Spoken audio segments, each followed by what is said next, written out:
తలుపుల మండలంలో మొదటి ఎన్నికల ప్రచారంలో పాల్గొన్న మక్బూల్ అహ్మద్ మరియు ఎస్ఎండి ఇస్మాయిల్ ఈ రోజు తలుపుల మండలంలో మొదటి వైఎస్ఆర్ కాంగ్రెస్ పార్టీ ఎన్నికల ప్రచారంలో భాగంగా బైక్ ర్యాలీ నిర్వహించిన వైఎస్ఆర్సీపీ ఎమ్మెల్యే అభ్యర్థి మక్బూల్ మరియు కదిరి నియోజకవర్గ వైఎస్ఆర్సీపీ మాజీ సమన్వయకర్త ఎస్ఎండి ఇస్మాయిల్.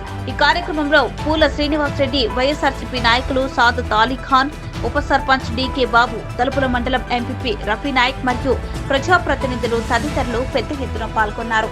జెండలు జత కట్టడమే నీ ఎజెండా, జనగుండల గుడి కట్టడమే జగను ఎజెండా. బలిరా బలి బలిరా బలిరా, పులి వెందులలో పుట్టిందా పులిరా. కుర్చీల కూర్చోవడమే మీ ఎజెండా, కుర్చీ జనమే ఇవ్వాలన్నది జగను ఎజెండా. బలిరా బలి బలిరా బలిరా,